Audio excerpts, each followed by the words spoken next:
All the doors are open. Yes.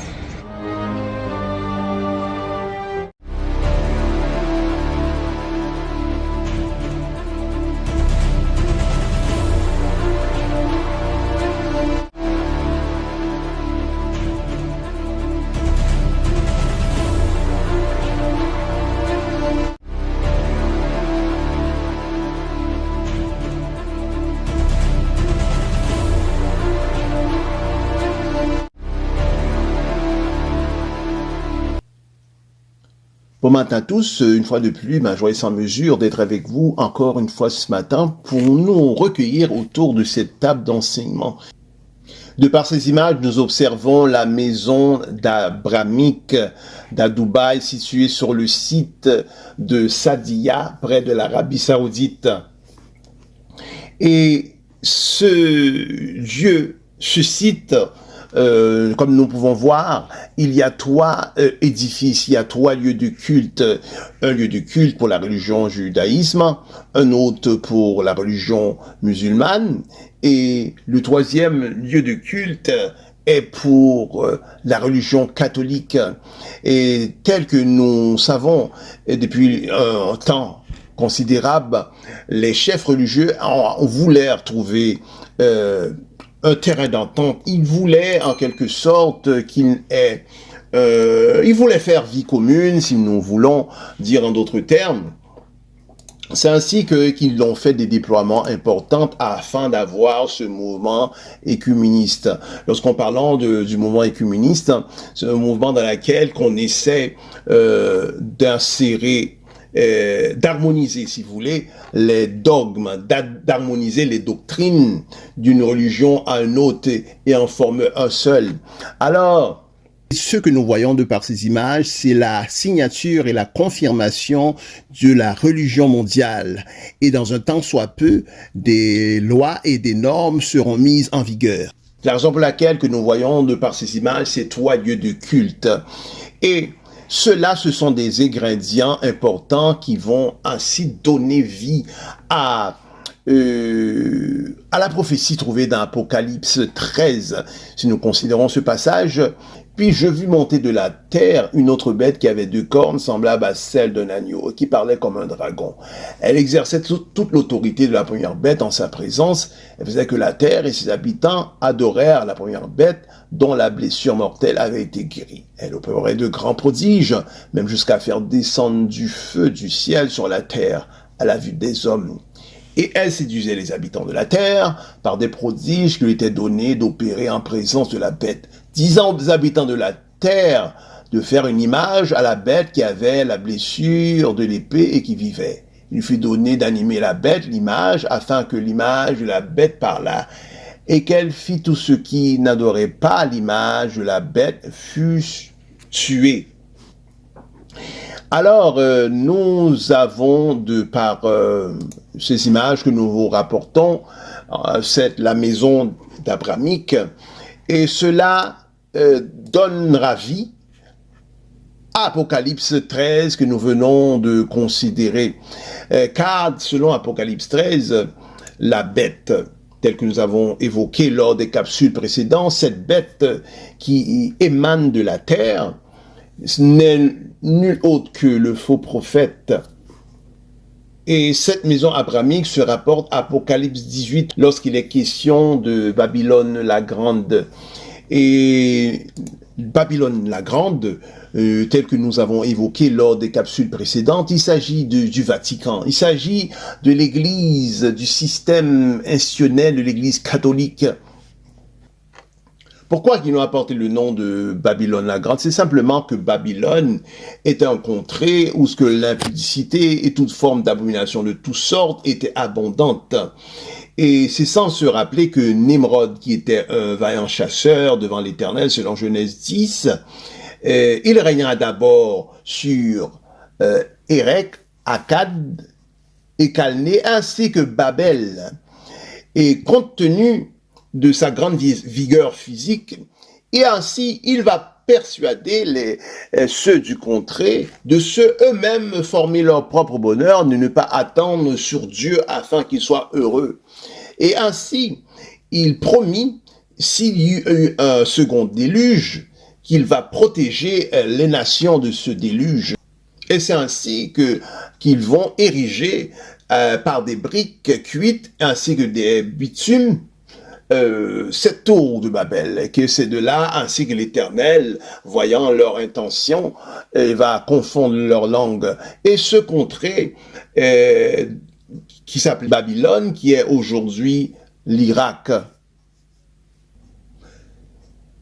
Et encore, pourquoi que l'Église catholique a apporté le nom de Babylone la Grande?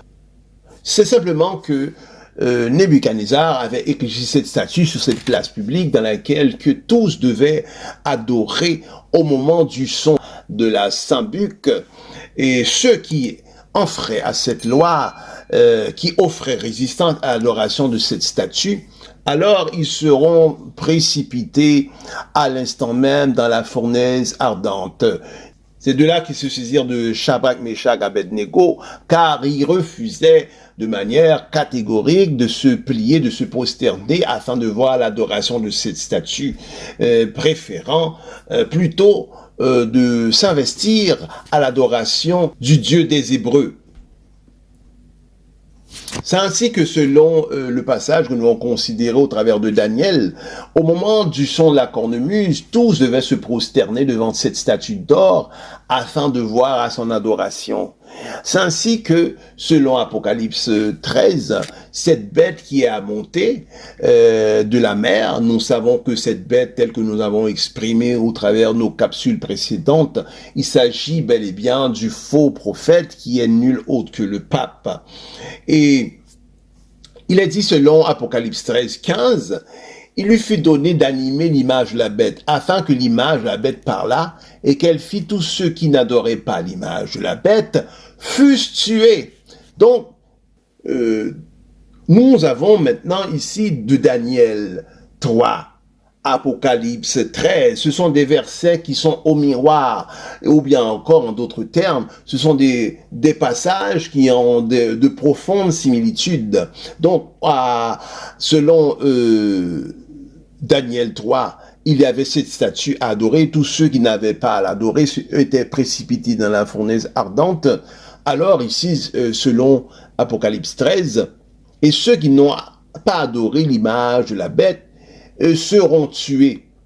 Donc, c'est la raison pour laquelle que Apocalypse donnera à porter le nom de Babylone la Grande, parce que cette religion à venir feront ce que Babylone a fait dans les temps précédents sur l'ordre de Nebuchadnezzar au moment de l'adoration de cette statue. Donc de Daniel 3, Apocalypse 13, ce sont des versets qui sont au miroir, c'est-à-dire que selon Daniel 3, nous observons que ceux qui étaient pris en défaut, qui n'avaient pas adoré la statue, étaient à l'instant même précipités dans la fournaise ardente. Alors, selon Apocalypse 13, ceux qui n'avaient pas adoré l'image de la bête étaient ainsi tués. C'est la raison pour laquelle, au travers d'Apocalypse 13, il est exprimé de la Babylone la Grande, puisque cette religion à venir prendra les mêmes rythmes, les mêmes coutumes que la religion qui était tenue à Babylone l'autre fois. C'est ainsi qu'Apocalypse donnera de porter le nom la Babylone la Grande, et ce nom sera interchangeable avec la grande prostituée. Cette femme prostituée, et lorsqu'il est question de prostitution, c'est un langage que le Seigneur fera l'emploiement afin de pouvoir nous faire saisir les choses spirituelles, puisqu'il est indiqué selon en Corinthiens 2, en effet, lesquels des hommes connaissent les choses de l'homme, ce n'est que l'esprit de l'homme qui est en lui. De même ainsi, personne ne peut connaître les choses de Dieu, ce n'est l'esprit de Dieu.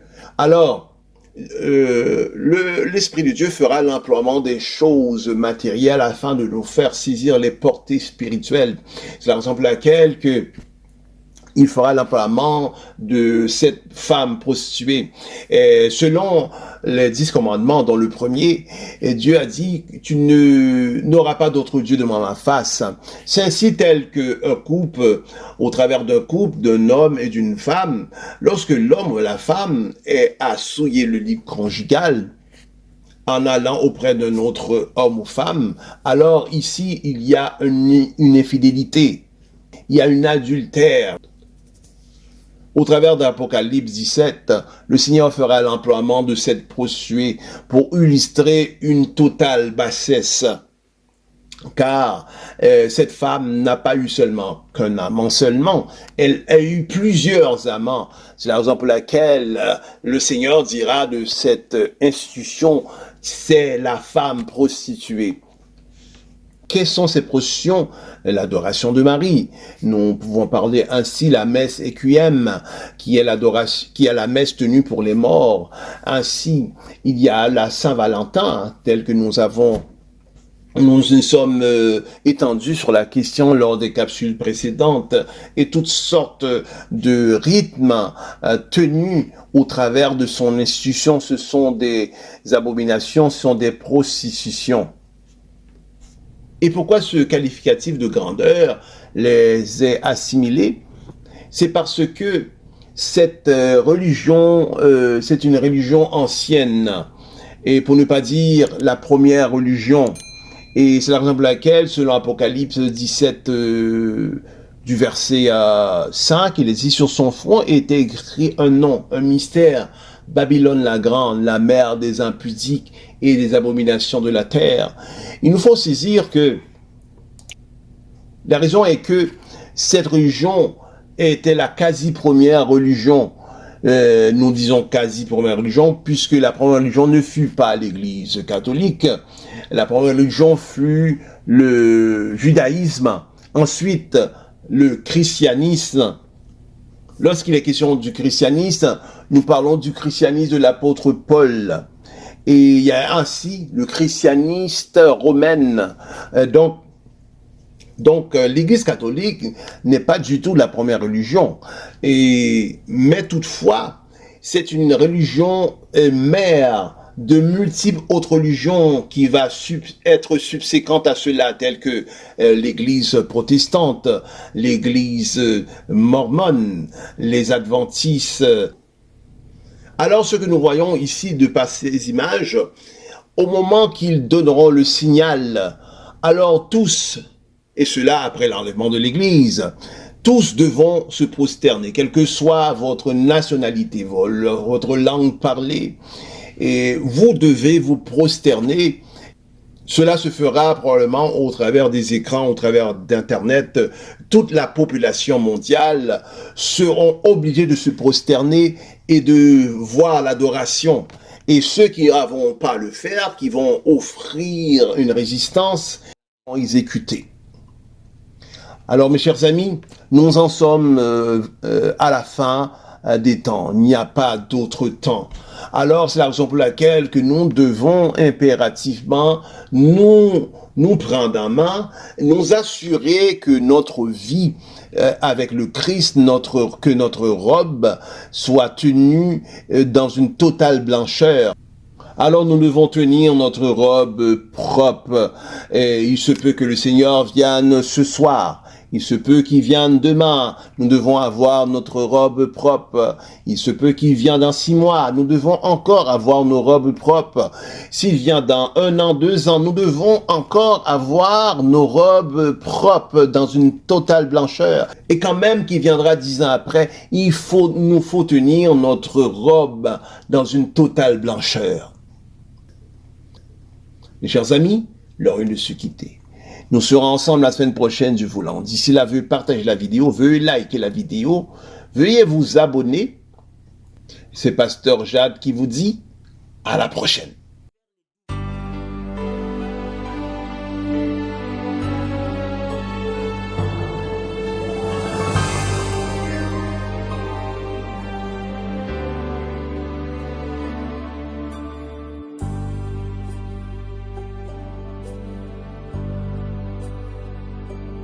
Je sais qu'un jour mes yeux verront Jésus. Je sais qu'un jour mes yeux verront Jésus.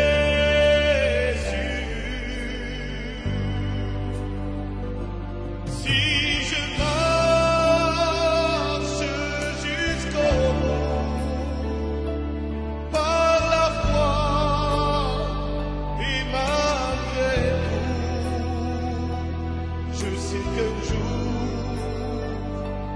mes yeux verront Jésus.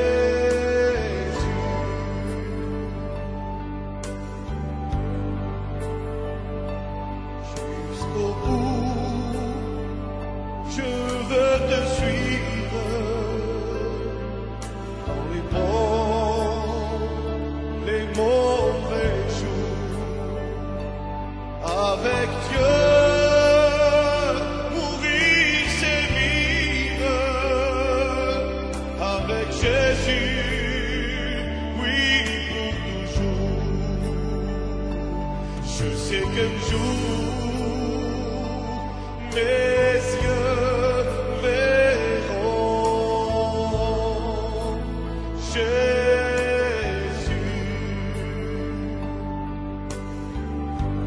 Je sais qu'un jour